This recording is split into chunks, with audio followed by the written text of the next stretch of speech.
여러분, XRP가 드디어 가격 반등을 해서 약 7%에 가까운 상승분을 보였습니다.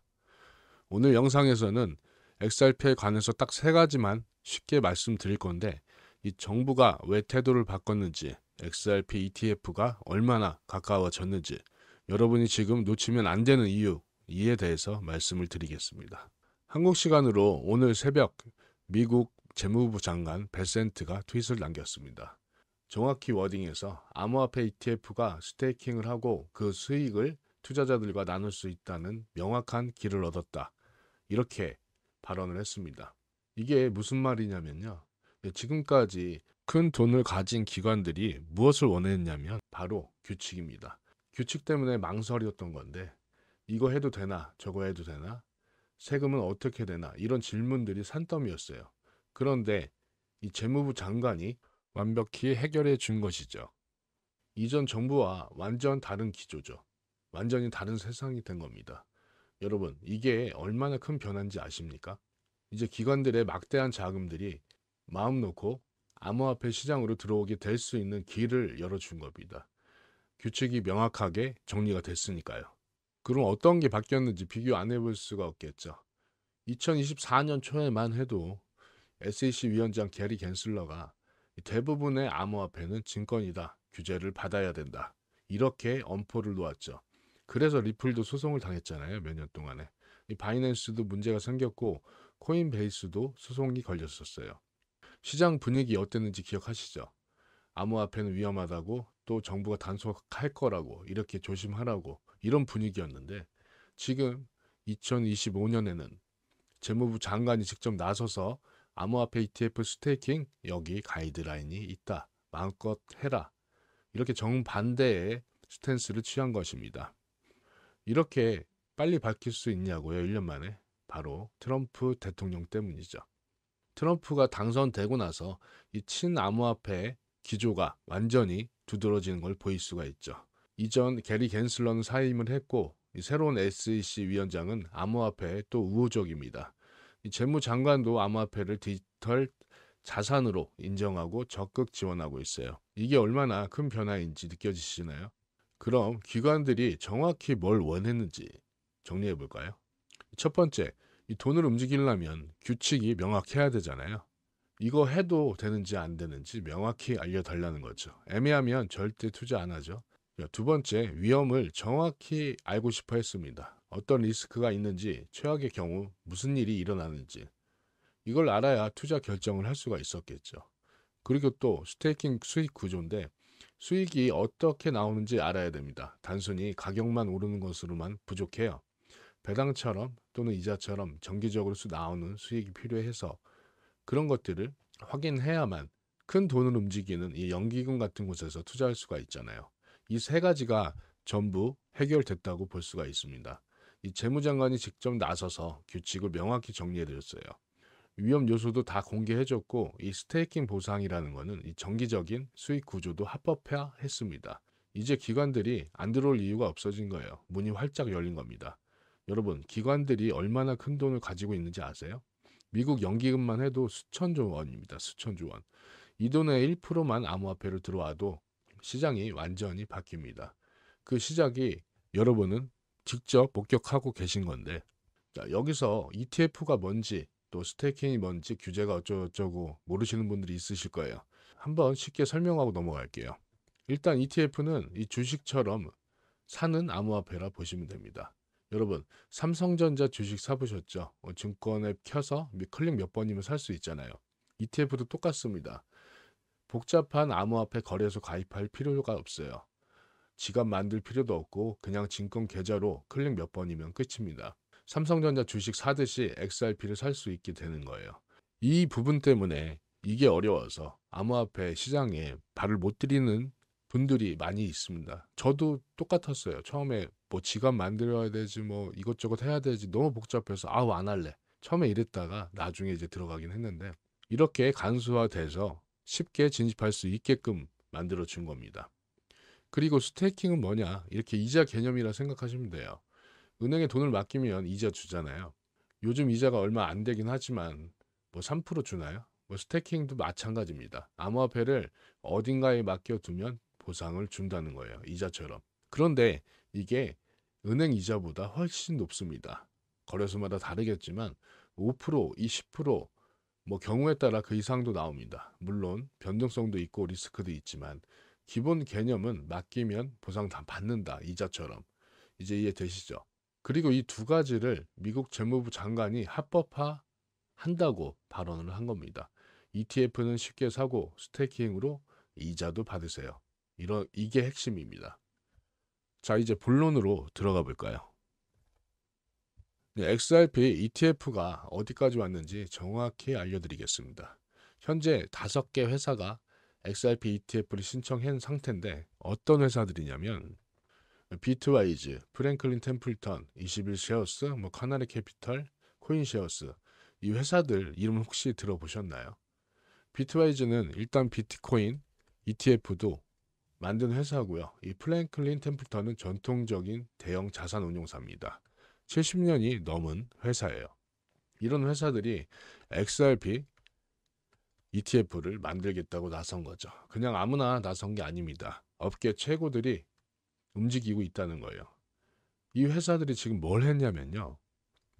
이 DTCC를 등록했습니다. 완료했는데 이 DTCC가 뭐냐? 이 미국의 모든 증권 거래를 관리하는 기관입니다. 여기에 등록이 안 되면 이 증권 거래소에 상장이 안 돼요. 나스닥이든 뉴욕 증권 거래소든 상장을 해야 돼요. 무조건 얘를 등록해야지만 사용할 수가 있는데 그런데 XRP ETF가 여기에 등록됐다는 겁니다. 이게 무슨 의미일까요? 상장 직전의 마지막 단계라는 겁니다. 그리고 DTCC에서 XRP 티커가 유출이 됐다는 얘기가 좀 돌고 있죠. 사진도 돌고 있는데 비유하자면 이렇습니다. 이 결혼식을 날짜 잡고 예식장 예약하고 청첩장을 돌린 상태예요. 이제 당일, 결혼식 당일밖에 없겠죠. 물론 SEC 최종 승인이 남아있긴 하지만 이 DTCC까지 등록됐다는 건 SEC가 사실상 승인해줬다는 신호라 볼 수 있습니다. 등록 거부하면 DTCC가 받아주질 않아요. 과거 비트코인 ETF도 똑같았습니다. DTCC 등록하고 나서 얼마 안 있어 승인이 났어요. 이더리움 ETF도 마찬가지였고요. 그런데 한 가지 재밌는 건 이 티커 아시죠? 이 등록을 할 때, 상장을 할 때 회사 이름을 전부 다 등록할 수 없으니까 쉽게 이 티커 형태로 등록을 하잖아요. 이 비트와이즈가 티커 신청을 XRP로 그냥 했어요. 그러니까 주식 거래할 때 쓰는 코드인데 비트와이즈는 그냥 XRP로 등록을 했습니다. 신청을 했습니다. 그리고 또 하나 여기 중요한 소식이 있는데 다들 아시겠지만 미국 셧다운이 곧 끝나갑니다. 이 상원에서 60대 4로 통과됐고 이 민주당 8명이 공화당과 손잡고 찬성표를 던졌습니다. 이제 하원만 통과하면 정부가 재개돼요. 하원은 공화당이 대수니까 통과될 가능성이 높습니다. 빠르면 이번 주 안에 정부가 문을 다시 열 거예요. 그럼 이게 어떤 영향을 시장에 줄까요? 이 과거 데이터를 보면 답이 나옵니다. 미국 정부가 셧다운이 처음은 아니잖아요. 하지만 최장기간이었죠. 이전 사례를 보면 다시 재개됐을 때 주식시장이 크게 올랐습니다. 왜냐고요? 이 불확실성이 사라진 거니까요. 이 정부가 멈춰있게 되면 사람들이 불안해할 수밖에 없습니다. 경제가 어떻게 되는 건지, 세금은 어떻게 되는 건지, 정책은 이런 불안감 때문에 투자를 망설이게 되죠.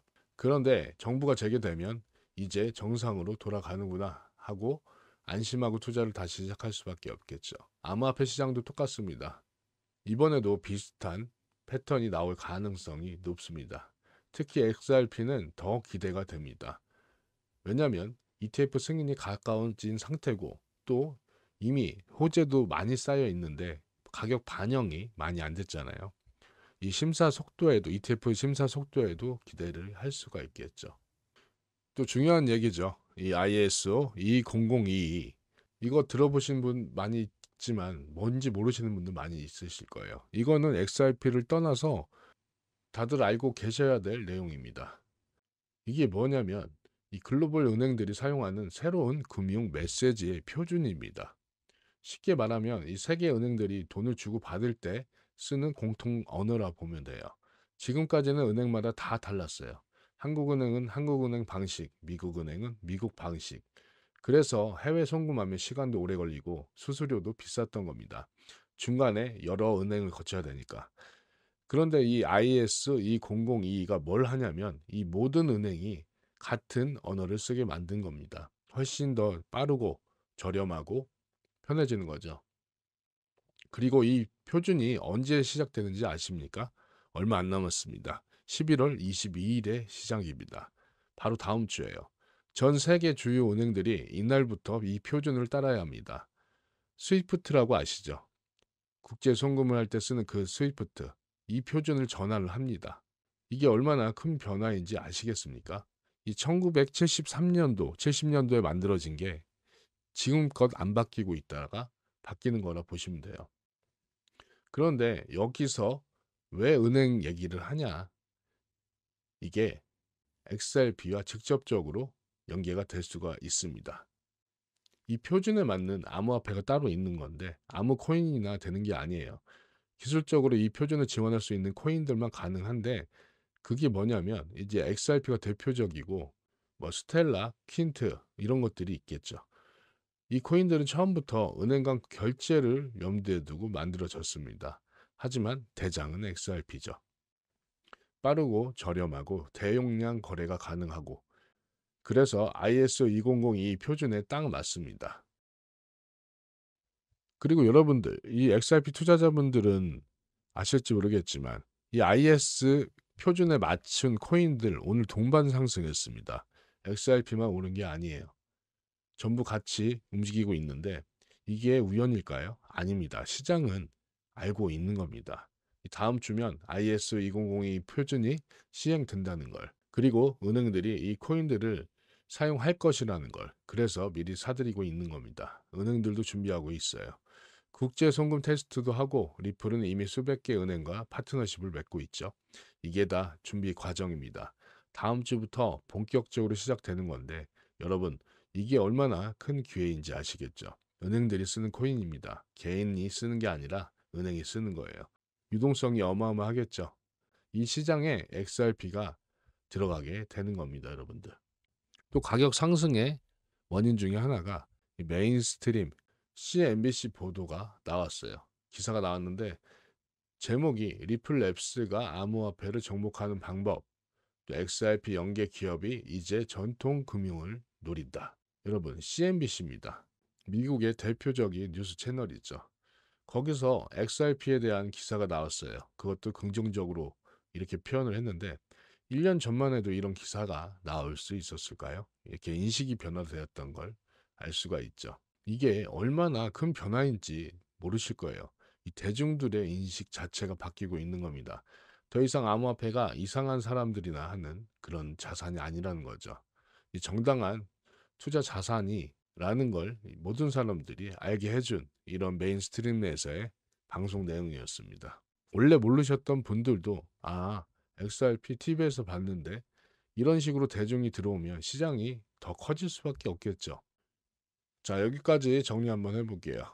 첫 번째, 재무부 장관의 발언, 그리고 ETF가 얼마 안 남았다. 또 정부 셧다운의 종료가 머지않았다. 셧다운 종료 후에 과거 데이터를 보면 재개 후에 시장이 상승했다. 그렇죠? 이렇게 말씀드렸죠.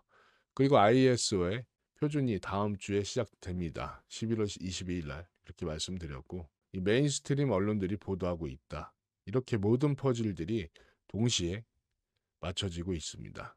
이게 우연일까요? 아닙니다. 큰 흐름이 만들어지고 있는 겁니다.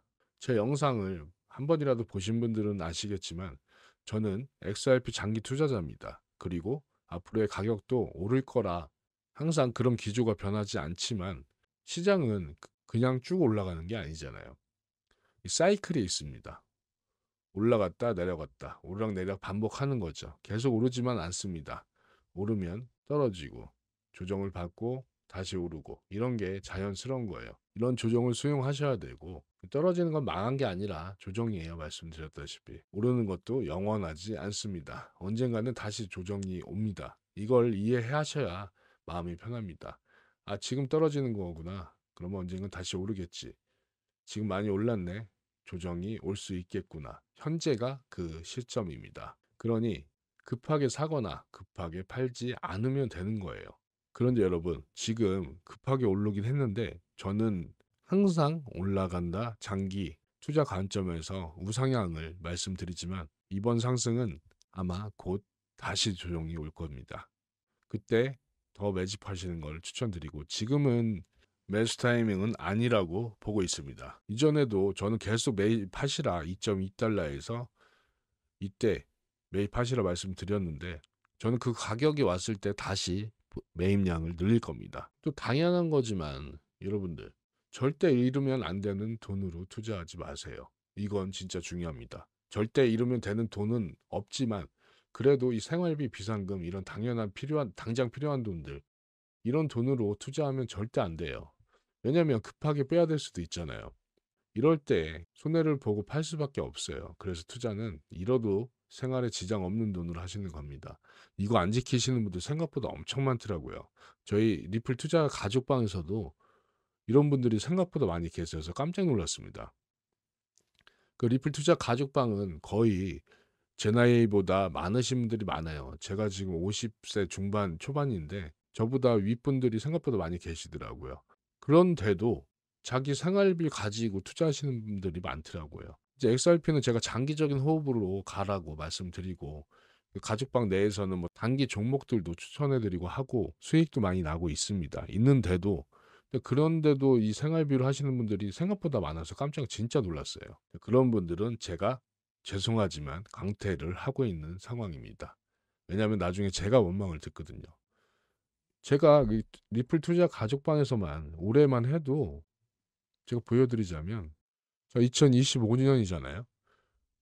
자 5월 달부터 봐도 206% 누적 수익률이 206%예요. 이거 단타 종목들 제가 다 공유해 드린 거거든요. 돈 안 받고 무료로 해드린 거예요. 물론 여기에 보시면 이 마이너스 나는 부분 있잖아요. 이렇게 마이너스 날 수도 있어요. 하지만 말씀드렸다시피 206% 누적 수익률이에요. ROE인데 여러분 이게 무슨 말이냐면 제가 이렇게 가족방 운영을 할 때 자, 여유 자금 예를 들어서 뭐 100만 원이라 칠게요. 뭐 100만 원이면 자, 수익이 10%가 나왔어요. 뭐 수수료 이런 거 그냥 생각 안 하고 그럼 110만 원이 되잖아요. 그러면 이게 내가 여유 자금이고 당장에 필요 없는 자금이다. 그러면 이걸 다시 투자를 할 수가 있잖아요. 그러면 이게 다음에 만약에 또 10%가 났다고 쳐요. 그럼 얼마가 돼요? 111만 원, 121만 원이 되는 거잖아요. 그렇죠? 또 다시 뭐 수익이 났다 뺐다 이렇게 하게 돼서 아까 말씀드린 대로 가족방에서 206% 이상 났잖아요. 그럼 얼마가 돼 있겠습니까? 누적 수익이면 복리에 복리를 더하기 때문에 엄청난 수익을 달성할 수가 있어요. 보통 4배에서 5배는 나온다 볼 수 있는데 이게 긴 호흡으로 가야 돼요. 보통 6개월 정도 봅니다. 저는 천천히 단타라고 말씀드리지만 보통 길게는 뭐 4주, 아니 3주에서 4주까지 들고 있는 경우도 있어요.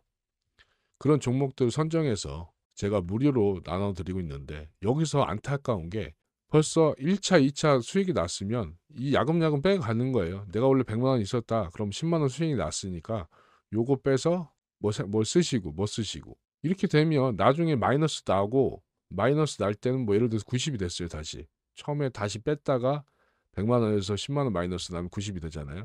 그럼 다음에 수익률은 낮아질 수밖에 없어요. 그렇죠? 이런 거 하지 마시라고 제가 그냥 딱 고정으로 금액을 정해드리거든요. 이렇게 그냥 100만 원 같이 시작해갖고 같이 수익을 보고 나오면 얼마나 좋습니까? 이렇게 프로젝트를 끝내고 났는데 이렇게 연락 오시는 거예요. 자기는 뭐 마이너스 났네. 생각을 해보세요. 제가 206% 가까이 나온 수익률인데 왜 마이너스가 납니까? 알고 보니까 생활비를 갖다 야금야금 뺐다 쓰신 거예요. 물론 본인 돈이니까 알아서 하겠죠. 하지만 그런 부분들이 제가 안타까워서 말씀드리는 겁니다. 그럼 처음부터 왜 생활비를 하셨냐 이런 거죠. 제가 이 돈 뭐 달라고 했습니까? 그렇죠? 그리고 이 리플 투자 가족방에서는 이렇게 실시간 매크로 뉴스들도 실시간으로 알려드려요. 현재 중요한 데이터 이슈들 알려드리고 이 모든 게 무료니까 영상 하단에 고정 링크 클릭하시면 팝업 창이 뜹니다. 본인 전화번호만 입력해 주세요. 그리고 제출 버튼만 누르면 끝납니다. 그럼 이제 리플 투자 가족방에 입장하실 수가 있는데 말씀드렸다시피 100% 무료입니다. 근데 왜 무료로 하냐? 저는 여러분들 다른 거 필요 없고 제 채널에 구독과 또 제 영상 마지막까지 자주 시청해 주시는 거 그것만 바랍니다. 그것만 해주시면 돼요. 저는 올해 안으로 구독자 일단 5천 명을 목표로 하고 있습니다. 이렇게 많은 분들이 참여해 주시길 바라면서 오늘 영상은 정리하도록 할게요. 항상 건강하시고 다음 영상에서도 수익 가져갈 수 있는 영상으로 찾아뵐 수 있도록 하겠습니다. 여러분의 투자에 큰 수익이 있기를 바랍니다. 감사합니다.